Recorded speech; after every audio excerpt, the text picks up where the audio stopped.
All right, Westworld, episode 2 of season 3, episode 2. That's the proper way to say it. Breakdown. Jeff Lowe, KenJac, John Feitelberg. What's going on, guys? How do we like the new episode of Westworld? We were all excited for it, which is a change from a week ago where we didn't know if we'd even like this season. So that was a start. What's that? That was a start. It's something different. I know. You texted me yesterday. You're like, I'm actually excited. Yeah, I'm kind of feeling it too, for being honest. Yeah, no, I think this episode was good, and I think it's more good setup, I would say, for this arc going through the rest of the season, right? Yeah. I ought to issue an apology to Evan Rachel Wood. I know we called out her tweet last episode. Watching it twice really helps. and now, you shouldn't necessarily have to do that, but what I've been doing is I watch in real time, and then I read about it in the morning, and I watch again right before we record. And I liked it. Thought it was a pretty good episode last night. I loved it this time. I loved it the second view around. It is the theme of this episode is going to be very Inception-esque. We're dealing with a lot of very Inception type simulation within a simulation, dream within a dream stuff. That was, I think, the immediate takeaway that I had from this episode. I liked it as well. I was a little worried for a few minutes. I was like, oh no, what is happening? And then I realized it was they ended up explaining everything. So we're again, let's establish that. Like, we are still on the same timeline. They have not thrown us for a loop. They've thrown us for a small loop, but I mean the show should. Like that's correcting you. They're not. It's not like a loop where like they're tricking you for 4 episodes. They're correcting you right away. Yeah, that I'm okay with. Like if it's just twists in an episode, that you can take. But if it's a months long lie, that's a little infuriating. Which is what Watchmen did. Like if you went through Watchmen, I always commended what Damon Lindelof did with Watchmen, because Damon Lindelof is an example of somebody who people said like, sometimes he gets a little too lost in the sauce with stuff, and you're like, all right, we're a little too far gone and confusing. But he always managed, whenever he brought up a new question, he answered something else with Watchmen. And it seems as though they realized a little bit the mistake they might have made with season 2. And I'm sure some people love season 2, and I don't think it's the worst thing of all time, but it just became a little too much, where this now, they're finding a way to explain things and keep you on track while also bringing up new questions. So there's always something being answered while something else is being brought up. And I think that's what makes it so successful, at least so far. We're only 2 in. There's only 8 episodes this season. But we're off to a good start. We're off to a pretty decent start. Very hot start. Yeah. So we'll say thumbs up. Characters you need to know from season 2. Now, I texted John because we were doing a live stream of a movie, so I didn't get to watch this live. We're texting about this episode last night, and John, for the first time, you had said that not finishing season 2 caught up to you a little bit this time. Yeah, I was following the story fine, but Hector was a new person for me, as was Lee. So it was a little bit like, fuck, this really kicked me in the ass here. And I've read the recaps and you've explained it to me, but it was still that's probably why the second time I enjoyed it much more, because the first time I was just panicking. Like, I think you compared it to showing up to a test where like, it's not going to be on a test, and that's what the whole test is. And then once I did the recap reading again and watched again, much better. That's exactly what it is. It's like when you have to prep for something, for a test back in school, and you're like, yeah, but this one part, we only went over it a little bit. And you're like, I'm just not going to study it. That was the MAEVE storyline. I didn't really go fully back, and I should have seen it coming, because all this stuff from her passage is here. And I was like, oh, shit, I got to go remind myself. So let's do that. Let's do a reset on the characters that you need to know going into this episode. Obviously, MAEVE, we've covered that already. If you don't know MAEVE at this point, you might be too lost. Like, that just might be – you might need to reset. But the other characters that show up here, new characters we haven't seen yet this season. Lee Sizemore. The last time we'd seen him, he was killed at the end of season 2. He was helping MAEVE escape. So as far as we know, going into this episode, Lee dead. Human character. Be very clear. Yep. Human character. Yeah, a human dead. Helped MAEVE escape. An ally of MAEVE. All right. Going into this episode, Hector. Hector was also killed at the end of season 2. Helped MAEVE escape. He was a fictionalized version of Lee, or like Lee. It was like he built Hector as a character that is supposed to kind of emulate himself, right? In that, like, it's kind of like when you make yourself in like an RPG video game, or you make yourself in The Sims and you make yourself really cool and badass, or if you make yourself in 2K and you make yourself 6'7". Like, this is what his version of that. Yes, and he was at one point in his life in love with someone named Isabella, so he created this character for Hector to be in love with named Isabella, and that actually comes up this episode. So again, a host, dead. Lee Sizemore, human, dead. And then Ashley Stubbs, one of the a classic Hemsworth, by the way, alive at the end of season 2, but very skeptical of things. And you see that Stubbs' allegiance is to Ford, like very firmly. Like Stubbs ain't there for fucking Delos or Westworld. He is there for Ford, and that's what matters to him. So that was a kind of a big thing at the end of season 2. And everyone, there was a large assumption and heavily implied that he was a host and not human. So that's the 3 characters. If you're watching, if you got the phone in your pocket and you're listening, you may not see it, but we have the graphic on screen of these 3 characters and why they're important. So let's go into the episode. We're going to continue what we did last week. We're going to break down everything by character. There's only 2 storylines here. There's Maeve and there's Bernard. So we're going to start with Maeve and go top to bottom with Maeve. So she's in War World. That's what we saw at the end of episode 2. She's in this World War II, which I forget where in World War II. Was it Italy? Italy, right? Okay.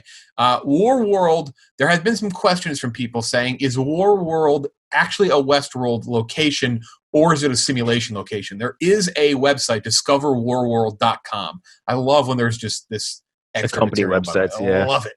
Again, Watchmen had this. I loved it. And it says the park is offline.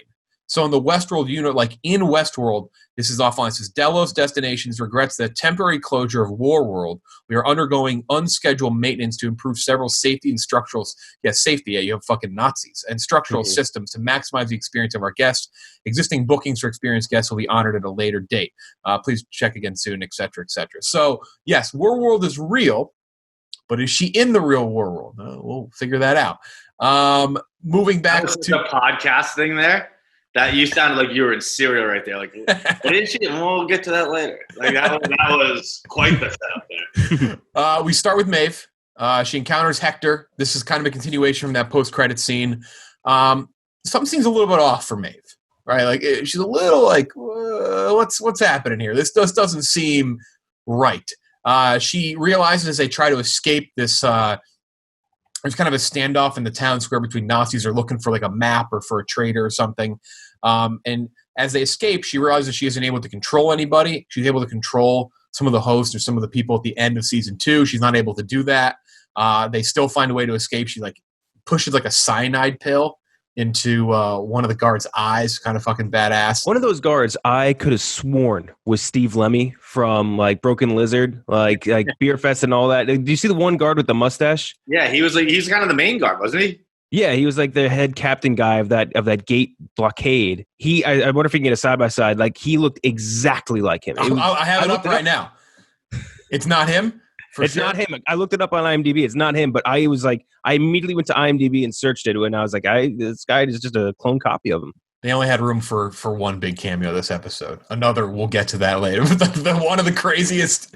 That might be this whole podcast. We might have to that now because I got a lot to say.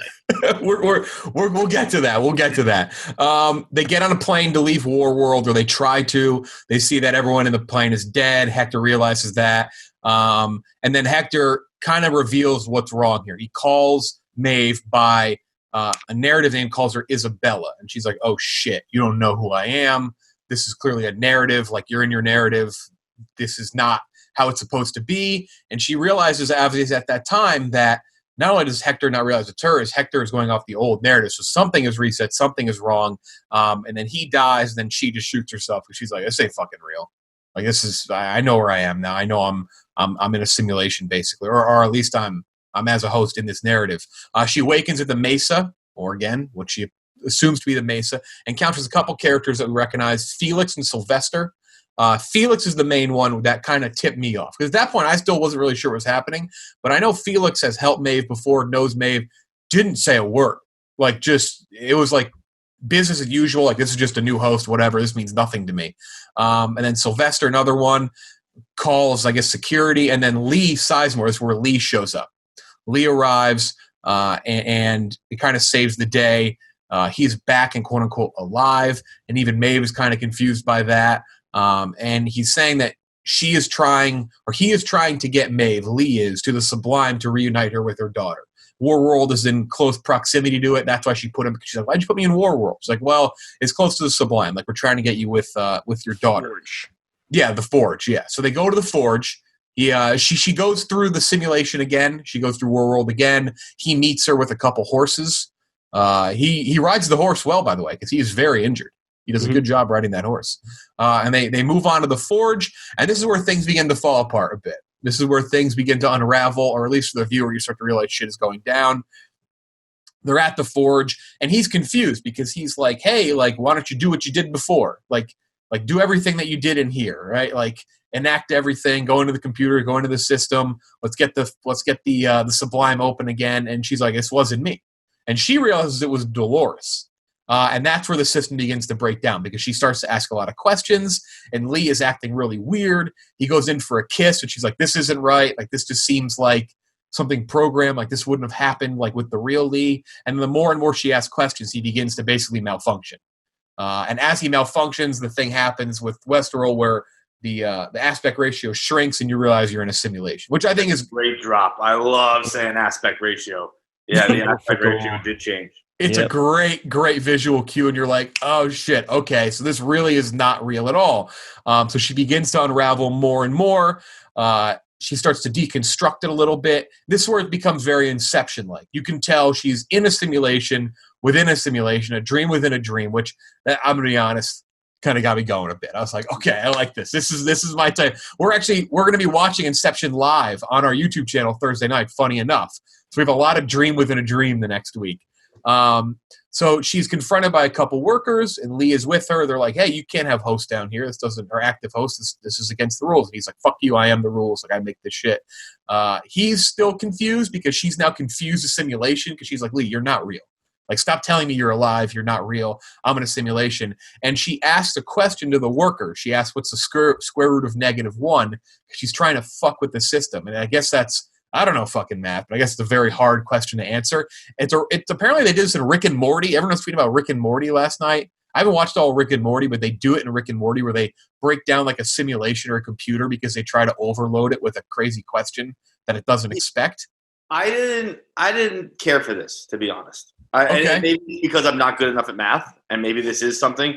It just seemed like too simplistic a question to override a system as complicated as Westworld. Well, this is like a classic thing that I think they even did in the original Westworld. Is one way to stop a replicant or to stop a computer is to give it a paradox. So you throw it something like a mathematical equation and that can't be solved, and like that's what breaks it down. Like it's a very classic, I think, sci-fi trope. I don't think they've done it yet in Westworld, which is so I thought it was kind of cool to see. But I agree with you in that I didn't understand. Like, what was it? The square root of -1? Like, I'm like, I don't know if you could easily solve it. I have no idea if that's true or not.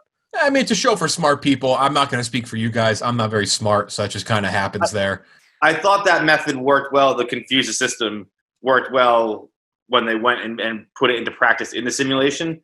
But just the math question, it's like with all the maps and stuff. But the math question, I thought was just like, and again, maybe like programmers will tell me that's exactly what you do to break a computer. I don't know, but in my head, it just seems too easy. Just do like divide by 0 or something. Right. If you want to break your friend's computers, go into the terminal and hit function square root of -1. It'll all fuck up. You know what this reminded me of too was I don't know if you guys had watched Altered Carbon before, but there is like an entire episode and sort of like I would say like canon devoted to like the construct and escaping a construct. And the whole big thing of it is like how you manage to like beat the computer and beat the simulation and get out of it alive. And like a lot of that obviously stems from like Matrix, Ghost in the Shell and stuff like that. But like it reminded me almost beat for beat with like for those of you who watch Altered Carbon, that episode of them escaping it. And I thought it was really cool. Like that whole genre of trying to beat a computer like while you're within their own system is, I think, very interesting. Well, that's what ends up happening, and I agree. I think it's very cool because what ends up happening off that equation is she realizes she can kind of rig this system to this might not be the right term, but reverse engineer it basically. She's basically going from inside out to find a way to go to the other side of the simulation. Like, where is this coming from? And she can find that out. So what she does is she's going to go back into the War World simulation and narrative, and she puts a bunch of these spy maps because she's in the Mesa, she's in the area where they're building everything for War World. All the characters are programming everything, and she gives every character a spy map. And I think it's a really cool scene. She's able to go into the town square with Hector and confuse the Nazis because she's like, everyone's a spy. And they all just fucking shoot each other, and that breaks the system completely. The whole thing freezes up, and then she's able to take... That's basically what she does with her like power too, right? Like she does like turns all of them against each other, just without the maps. Right. Yeah, and then she takes one of those pads. Well, not a Delos pad. We're used to seeing the Delos pad, right? The ones like Bernard has. This one is very different. This one is kind of a white-black look, which that relates to those rings. So we see those rings in between scenes, and it says Divergence, and it's that big circle, and we go to Bernard's character. Yeah, it is. Yeah, it is the arrival ring. But that's Rehoboam, basically, is what I've taken from it, which means that whatever she is using on is connected to Rehoboam and probably the character Serac. Now, we obviously know what that ends up being, but in that moment, you're like, oh, shit, that looks a lot different than Delos. This is probably related to Serac, to Rehoboam, which is predicting things. So I assumed at that point she was on that side of the simulation of Rehoboam, as opposed to she's not involved with Delos right now. So Maeve is able to kind of reverse engineer everything and go inside the system, and she sees cameras of the facility that her Pearl is actually at. So she's seeing where the simulation is being run. And then she overtakes this really cool fucking robot. They did a great job with the robot, by the way. It looked real as shit, by the way. You could have told me that was a practical robot. I would have believed you. So she controls the robot, which takes the Pearl. And I thought the robot was going to escape, but then no match for guns, just in the end. There was just far too many guns. And the robot falls down, and the Pearl drops out of the robot's hands, and she almost gets a full escape, but she's like, it's just crazy because she's like escaping on the outside world while controlling her own escape. It's one of those cool things where if the show's get too complex, the simulation within a simulation or dream within a dream is fucking really badass to watch. I like the robot because it almost reminded me of L3 from Solo: A Star Wars Story, and like a combination of that and a Boston Robotics robot because it couldn't run correctly. Yes. It was very funny. And also just in the Westworld kind of just generation, whatever, they keep using P90s to try and take down robots and hosts. Like anyone who plays Call of Duty knows that's a small caliber weapon. You got to get some armor piercing rounds up in here at some point. Get something with a better kill chance versus these robots. I mean, they shot that thing hundreds of times. They barely got it in the end. I mean, it still did almost escape. So yeah, again, she's able to find a way to break into the system and have a robot escape with her own host consciousness. Very fucking cool. But they do catch her. And then the end of her story for this episode, it is in fact connected to Rehoboam. She wakes up in Serac's home, Vincent Cassell, the first time we've seen him, who is the villain, but is he the villain? We're not sure. Like he's like a Thanos, where like he's got some good ideas. He's making yes. But he's bringing up some good shit. He warns Maeve there's a problem on the horizon, but he says, like, I think we've already lost. Like, it's already too far gone at this point. Whether that means, like, it's physically already been lost, like they've already lost the battle, or like Rehoboam has told them that they've lost. I don't know. He had thought Maeve was the one fucking up the system, and that's why they made the simulation to have Maeve go back to the Forge, because he thought it was Maeve. He didn't know it was Dolores. And then as they continue to talk, he's like, look, you can help me. I need your help. Like, we kind of have the same motives, the same interests here. She tries to kill him, and he's like, bitch, I got a fucking pause button. Like, what the fuck are you doing? Like you can't, like, you're not going to kill me. And he hits pause on her, and she pauses, is about to stab her. And then his final line, he says, like, I think you're going to soon realize our interests are aligned. And boom, that wraps up her story for the episode. So I thought it was definitely the more complex of the two storylines. The Bernard one is very straightforward, but I thought they did a good job with this. There's a good reintroduction of her character, because I wasn't quite sure where her character would go and what her importance was, but I like the idea that villain, because we're not sure if Serac is the villain. It's been teased that he's responsible for the death of Liam's, like, Dempsey's father, like his co-founder, but maybe that guy's bad. Regardless, I like the fact that he was confused, thinking that she was Dolores, or she was the one waging this war against his system. I like that. I like that concept. Yeah, no, it's like it's kind of like just testing it out, testing the waters, whatever. And I'm curious what he's going to do now that if he finds Dolores. Does he want to kill Dolores and stop her from waging this war, or is he going to try and almost recruit her the same way he recruited Maeve? It's got to be kill, right? Yeah, because like, does he risk putting her in a simulation? Because you got to figure Dolores is going to figure. Maeve very smart. Dolores smart as well. Dolores is going to be like, no, I know what the fuck this is. I think it's dangerous enough trusting one. Like, trusting Maeve is probably going to backfire on him too. Oh, so 100%. To think that the character, I think he just looks too smart to be like, I'm going to convince two robots who don't like each other to be on my side. You got to be better than that. Nice house though. Beautiful house. I mean, good work from home environment. Everything about him, it's just like, it fits. Like every character he plays I think he's just playing in his house. Like he just tells, like when he was the fox in like that's his Yes. house. Yep. Yeah, he sexy tells man. the camera crews to come to his place. He doesn't move from movies.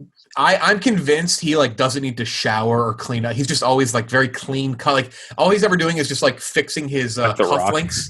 He just fixes cufflinks and he wakes up and he's about his day. Like that's what I see when I look at Vincent Cassell. Just so this clean cut.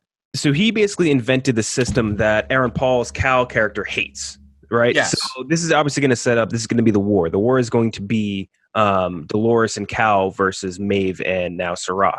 So it's interesting where everyone else falls into place, like Bernard, because Bernard's whole plan was he was trying to find MAEVE, and MAEVE has now found her, partner in all this. So where Bernard falls, I think, is going to be very important on all this. Well, let's talk about Bernard. He arrives at Westworld on a boat. He goes into the old town. He then goes to Ford's old house. He finds a bunch of copies of himself. Very creepy scene. Just seeing a bunch of Bernards just standing there, just like dead. Their glasses and their ties. You found a bunch of Jeffs. Would you kiss one? No. What? No? What a wild question. Would you? Maybe. I take a look. I probably kiss one. I just want to see what he kisses like. Like I want to see what I kiss like. I mean, they're very not active. They're just mannequins, basically. Yeah, but you know what I mean. If you happen to stumble upon a real version of you, I'd give it a kiss. I want to know if I'm a good kisser or not. I don't. What if you thought you had like really soft skin and you touched it and you're like, oh, fuck. Like, skin's gross. It's so wet. I'm damp. So he also finds behind all of the copies of himself, he finds Ashley Stubbs. He goes back again. We talked in the beginning about Stubbs. Stubbs confirmed he's a host, though at first you're like, oh shit, he's just dead. But then it turns out he's just a malfunctioning host because he tried to terminate himself, and he reveals that his narrative or his goal as a character was to protect Bernard and allow Bernard to escape. And once Bernard escapes, he just offs himself. He terminates his ability to live. He blows himself up, but he missed shooting the chip to blow himself up. So Ford basically had him just to be a guy to protect Bernard, and Bernard, very surprised by that stuff, is like, dude, you fucked everything up. Like, you're not supposed to be back here. Like, you left. I thought that was a great line from him. There's actually a lot of really good lines in this episode. There was, what was it, MAEVE, when she tells Lee that it was cunning of him to make his heart so small when they missed it. And then there was this one when Stubbs is like, you came back to the one place you're not supposed to be, which makes me think if free will is overrated, which is a pretty fucking prescient line for right now in the world, where it's just like, the one place you're not supposed to be. Like, are you fucking kidding me? Stop being stupid. And then there was one more, I forget what it was. Oh, when MAEVE's in the wardrobe room, and she says like what she's learned about humanity is that their stupidity is only surpassed by its laziness. Oh, right, but she figures everything is copied. Yeah, that one hurt. I do like it. We'll say. Well, the line at the end. He says it again too. We'll get to the line at the end. We'll wait. I don't want to go out of order because I don't want to confuse people about a confusing show. So Stubbs and Bernard, they're wondering why Dolores kept Bernard. Why brought Bernard into the real world? Bernard thinks that it's maybe to make sure that like he can keep a cap on whatever she's doing. Like he'll make sure whatever she does isn't as drastically terrible as possible. Not like totally confusing because I think they're confused as well. He's like, I don't really get it. Like maybe I was there to make sure she doesn't go too far in what she's trying to do in her rebellion or whatever. And Bernard, again, as you mentioned, KenJac is there to find MAEVE because he needs a way to stop Dolores. He just doesn't have any way. He just doesn't know what the process is. He's like, I may as well go find MAEVE. Just go sicko mode. The answer is obvious. Yeah, he's got the sicko mode button. Just do it. MAEVE, which we find out the sicko mode button also is like the computer scanning button as well, which gets has to be confusing. I don't know if it's like 2 taps for sicko mode, 1 tap for scan computer. I don't know. Yeah, if you fuck it up like a bop it, you just end up beating the shit out of a computer. That's the high risk level. You just punch it and you just destroy all chance you have at finding everything. They find out that MAEVE is not in Westworld, or at least they find like a version of her. They think it's her, and her pearl's been just disgustingly removed from the back of her head. So again, they find her that she's not there. They want to dig even more into that. And here we go, John. They are in the Mesa, and they show up at Medieval World to try and get to the bottom of it. And we have a cameo from Benioff and Weiss, the creators of Game of Thrones, or creators of Game of Thrones, showrunners of Game of Thrones. I guess not technically the creator. That'd be I almost said J.R.R. Tolkien. Definitely not. No, it's J.K. Rowling. Correct. He's working. Why can't I remember his name? Eric Benioff and Bischoff. Yeah, what George R. R. Martin? George R. R. Martin. Yeah, I don't know. I kept saying J.R. Tolkien. I actually need to binge Lord of the Rings while we're on quarantine. By the way, I was like extended version, like Jim in The Office when they won't tell Andy what "Give Me a Break" is for. He's like, yeah, he's like, no one tell him. I was not telling you, George R. R. Martin. I was going to give up. I was going to move on. So Benioff and Weiss make a physical cameo with what appears to be Drogon, the fucking actual dragon from Game of Thrones. I don't know what it implies. I don't know if they're just. I think it's just a joke. I think it's just like, hey. It's a joke, and it's not allowed yet. Definitely not. They're quite literally destroying Game of Thrones. They're taking a chainsaw to it and dismantling it and ruining it. And it's like when Lindelof got on Twitter, at least when I first saw his Twitter bio, and it was like, I don't know if it still is, but it was like the guy who ruined Lost or whatever you call it. So it was something along those lines. It was years later. It was funny. We are months since you guys fucking destroyed. I don't know when they filmed it though. That's what I'm curious about. Like, when did they film their cameo? So I was watching the post show thing, and they said that George R. R. Martin joked a lot about having a crossover between Westworld and Game of Thrones. And the production person that was talking goes, and we thought, what better to do than to have Eric Bischoff and DB Cooper on to have them on a little cameo for Westworld. It's like, no, you know, it'd be better literally anyone else. From Game of Thrones. This one actually, yeah, because the trailers for this, like, they've been promoting Westworld with like trailers for at least a year, right? Mm-hmm. So the show has been done for a year, and you know their characters are their actual names too, right? What's that? Their characters in this episode are their actual names. Yeah, apparently. I saw that. Oh, I didn't see that. Yeah, so it's their literal first names. There's the actual dragon. I mean, so now you have people like, oh, was Game of Thrones just a simulation the whole time? Like, all that shit. Like, But what I'm saying is, I think that it's not a joke. Like, I thought it was a joke, as in the sense like they were acknowledging that they fucked it up, and that's why they were taking a chainsaw to it. But that's obviously, now that I'm thinking about it, that timeline doesn't fit at all. I was shocked, and they like, were filming it as in, like, this will be when they were filming it. They were like, people are going to love this shout out. Yes, that's my guess too. When they filmed that. People and cut that. You know how crazy for this. You know how easy that scene would have been to cut in post, though. So easy. Yeah, it had no implications on the continuity of that timeline whatsoever. Well, so easy. And let me tell you why it's in there, because you know what the joke is. The joke is the Jurassic Park reference, because obviously the guy who created Westworld, Michael Crichton, he also created Jurassic Park, and Benioff and Weiss say, "Oh yeah, I just sold it to a startup in Costa Rica." So that's a Jurassic. So the payoff is a Jurassic Park payoff. I mean, but at this payoff point, is something that like not many people outside of Jeff D Lowe, I think, got right away. I did not understand. I did not get that they were selling a dragon to Jurassic Park so they could make dinosaurs. Well, Costa Rica, I assumed was Jurassic Park. I didn't know the connection of the writers at all, but I assumed that that's what it was. But also, if they're trying to make a Jurassic World joke, then Jurassic World canon, that all happened in like 93. So, they're calling it a startup. It's not a startup. You're either selling it to Jurassic World, which has long been closed. You're definitely not selling it to Jurassic Park. So I don't know who they're talking about right now. It was fucking crazy. That's kind of the point here, though. I will say that, because when I saw it, I was like, whoa. They said there were also other Game of Thrones things in the background that I didn't see. Probably Medieval World, yeah. Cersei's dress was somewhere. I believe, yeah.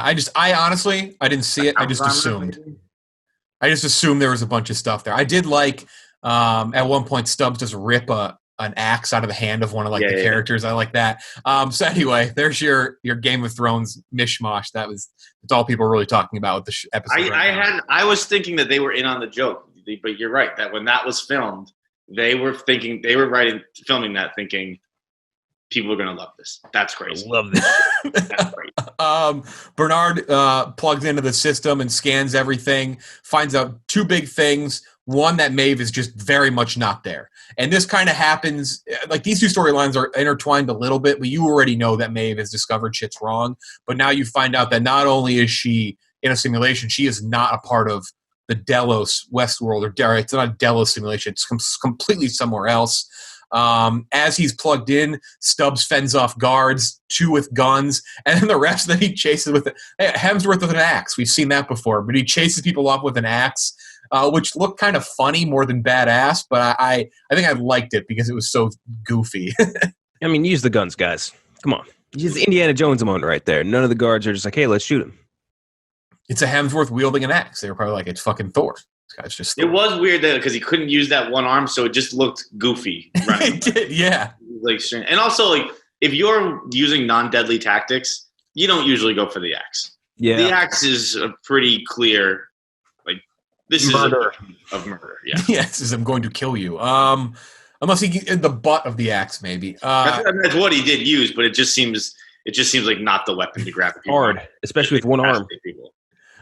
So then they're on the beach at the end, and this is where I was going to mention there was another great line from Stubbs. Bernard tells Stubbs, like, I'm going to go to the real world. I got to find this Dempsey fella. Like, this Dolores really wanted to learn about this Liam Dempsey guy, which is her boyfriend in the real world, whose father was a co-founder of Rehoboam, or co-creator of Rehoboam, along with Serac, who we now know is dead. And then he reprogrammed Stubbs' new narrative to protect him, because he was like, all right, get off the island, I'm going to finally terminate myself. And Stubbs makes a funny comment. He's like, he could have just told me to protect you, which reinforces that, like, he is a loyal guy to Ford through and through, and that as long as Bernard tells him to do something, he's going to do something because that's what Ford would want him to do, which I like. I like that like idea for the character, because he's very Terminator-esque right now. He's going to be probably the rest of the series, which is pretty awesome. Yeah, I thought they had a great rapport, the two of them. The Bernard storyline didn't grab me first episode, but I think with the addition of Stubbs, I think that they're going to be, I wouldn't say it's going to be buddy cop-esque, but I think there will be some lighter moments, and it'll be a fun follow. Yes, I think part of the problem, like, we were like a little bit of the disconnect between us and characters like Maeve or Dolores or Bernard, is that they're always very serious. Maybe Maeve being the lone exception, where she gets some witty lines in every now and then. But, like, Stubbs is a very humanizing character, where we're like, oh yeah, that's like one of us. That's a human guy that makes like little funny jokes and shit like that. So he's a character I can definitely follow along with, and definitely add some levity to the Bernard character, who is extremely serious. Probably the most serious out of all of them. He is no fun. He is like, there's at no point in this series that Stubbs can be like, yeah, you want to get like a drink or something? It's like, no, we don't eat, you don't do anything. Anyone want to play FIFA 20 League? No. Audience questions and a couple notes. At TMed1320, I don't know the answer to this, but I'm going to ask it anyway. Why is Dolores so confusing to Rehoboam and Serac? I think that is kind of the big question right now. Like, why can't Rehoboam, why can't this system figure out Dolores and what she is and what she's done? Obviously, somehow, some way, Serac has managed to figure out a little bit that something's fucking up his system. He just doesn't know it is Dolores. Why is that the case? I mean, I feel like that's going to be in episode 7. I don't think we're going to know that for a while. That answer yet. I think she's sort of independent of the entire, like, a grid or network or whatever you want to call it. Like the same thing with Maeve, where like they just operate outside of the bounds of what they were created to do. She's like an anomaly. That's why. Yeah. Which I guess actually, now that I think about it, there are those circles, the divergent circles. There was one that says like anomaly. I maybe were misremembering that, but that is like, I think what it is. She's just an anomaly that the system doesn't get. Like the system's like, I don't know what the fuck this is. That's why I can't figure it out. She's the human version of what's the square root of -1. Yes, exactly. That's what she is. That's going to be her character name. The rest is a -1. At _Jamie Keynes, what is Serac's connection to Delos? Obviously, they have some sort of connection to Westworld. I think that's a big thing. This goes into the next question. At OK_cool_hook_. I hated reading that. That sucked. Was Serac testing other hosts too in a simulation? Remember, the simulation comes from episode 1. The guy who played the manager of Lady Gaga on A Star Is Born, he's like, maybe we're all in a simulation. So I think these two questions are kind of connected, is how closely has Serac worked with Delos and how closely has Serac worked with Westworld? Obviously, Liam had been to Westworld at some point. They're involved with like a little bit of connection there. Charlotte, in a meeting in the first episode, talks about an investor, and there's an empty seat, and a lot of people assume that was the Man in Black. I actually didn't get to mention this last time we broke this down. People assume that was William, Man in Black. Maybe it was Serac. Like, maybe that is like the investor. Maybe that is kind of the bigwig involved. So I think there's kind of an unraveling there that we may get more of next episode, because next episode focuses on Charlotte. I think that'd make the most sense. And I wouldn't be shocked if he was testing out all these other simulations and people as well. But how did he get the Pearl is the big question. How did he get Maeve's Pearl in the first place?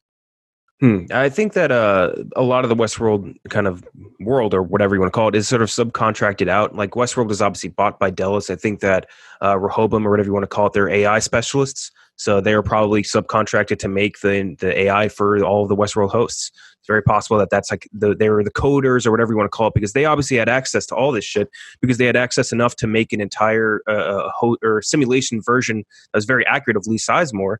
And Lee Sizemore, obviously, he never had any of the hats or whatever that was recording the mental data or any of that shit. So I mean, they definitely have the back end access to all the Delos stuff. Well, you also remember from the first episode, the beginning, that fella in the beginning that dies by smashing his head against the side of a pool.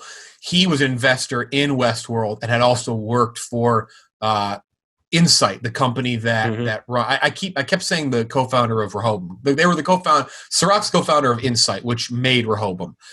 He was also the former employee at Insight, so there is a connection there. I don't think it's anything we need, like, we're supposed to know now. I think we're just going to have that answered probably pretty soon. And then this comes from Reddit. This is a theory. We're going to start pulling some theories here and there from the Westworld Reddit. r/Brethen123 theorized that maybe one of the pearls is Dolores' favorite horse, and the pearl is inside of the dog that Charlotte is walking around with. What a theory. That is a theory. These Westworld theories will fucking melt your brain. That would be quite the reveal if that was her horse. Yeah, I mean, yeah, could be. We're going to get more of Charlotte next episode. That's what they tease. So maybe that's what we'll get a little bit behind. And her talking to the kid or whatever.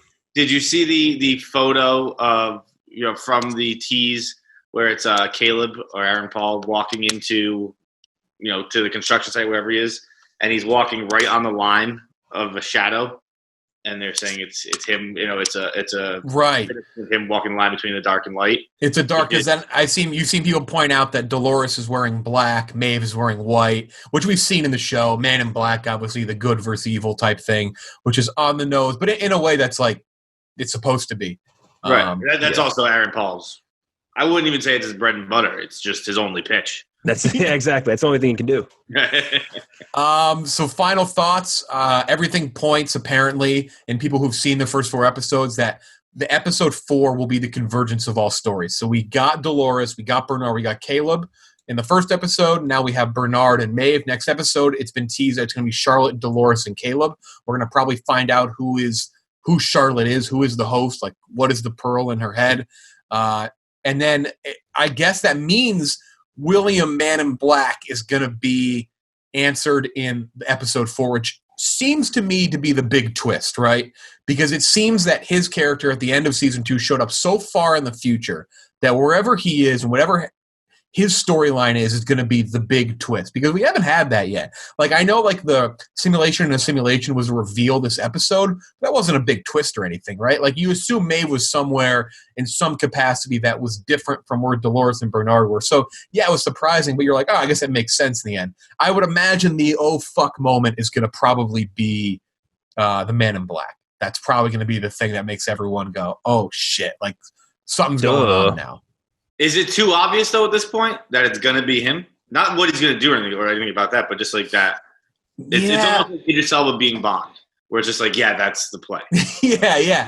I don't know, because I don't think assuming he is the twist is too obvious, because I don't think we know what the twist is. Right? Like, I have no guess. I have no guess what the twist would be with his character showing up, because I still don't quite know what the fuck his character has to do with anything at this point, or who or what he is. He's such like a small fry now, considering the stakes in like everything. Like, I don't really know what he can affect. Again, see, that's why I don't think it's too obvious. I just feel like the fact that we don't know is like, I don't know though, but it's keeping me guessing. But guess what? I don't have any questions from what we just watched. Like, the only question is, who's Charlotte? And that's a question you're supposed to have. It's not like, well, wait a second, did they not explain something there? Or why does blank happen? Like, the only question right now is, who's Charlotte? That's the next step. I'm very pleased with what's happened so far. I very much enjoyed the episode last night. I'll probably give it another watch, and I'm pumped for next Sunday's again. I can't believe this. What a 180 we've done on this show. It's just, we're Westworld, big Westworld fans now. Anything else? I think that covers it. Yeah, I think we hit everything. I just can't wait to see what Charlotte's up to. I put together the rundown today, and I was like, you know what? I think I understood it. The only thing I missed last night, I was eating a little prosciutto and some crackers while I was watching, a little fancy meal. I missed her put all the maps in people's pockets, and I texted John. I'm like, John, what the fuck? How do they all get the maps? And you're like, did he put in the pockets? And I rewound. I'm like, You made me feel stupid. I was like, wait, I thought they made it very clear. She just put them in the pockets. It was the most clear thing in the episode. She very clearly. It wasn't clear with her. When did you know? Like, obviously, she has the facial reaction when she's like speaking Italian or whatever in like the very first scene. Did you know something was obviously there was something off there? Did you know it was very off when they were just walking basically through the plaza and the Germans didn't notice them? Like they weren't even hiding; they were just walking. Just walking. No one noticed them whatsoever. Did seem a little weird. And then one thing I've learned in reading and then noticed in going back, her shoes changed like 6 different times throughout that scene. Did they really? She mentions her shoes too. She's like, I wish I would have brought more reasonable shoes. And he's like, oh, I wouldn't take you anywhere without the fashionable car. And like she goes from like red high heels when she's getting on the plane. She's wearing gray sneakers at some point. She's got flats on at some point. She's got gray like medium height heels at some point. It's very interesting. I guess it's just for what she needs, or because the simulation will change. I don't know why they would change. This is how you know I've been playing too much Call of Duty. Is another thing I kept noticing was that the guys using bolt action rifles weren't reloading them and then just firing another round. And I was just like, what the fuck? And then I was like, oh wait, this is a fucked up simulation. That's probably why. Just they don't it's not working right. Which, excuse me, Call of Duty, not a real thing. Just don't make us reload if we're gonna play that game and make it so much more fun. Come on. All right, that's it. Make sure to hit the subscribe button. That's a big help. And hit the bell icon. That's when you know when an episode drops. And hit the like button as well. Let us know below. Who do you think Charlotte is? That's the big question this week. Who is Charlotte? Comment below. We will have another one of these next week. What's today's date? The 23rd? When's the next one of ththese? The 30th of April is the next one of these coming out. And John will join us on Thursday night for a live watch of Inception on YouTube. That's right. It's gonna be an absolute blast. Again, this is a big next 7 days. Dreams within a dream, simulations in a simulation. For John, for KenJac, I'm Jeff Lowe. We'll talk to you next time.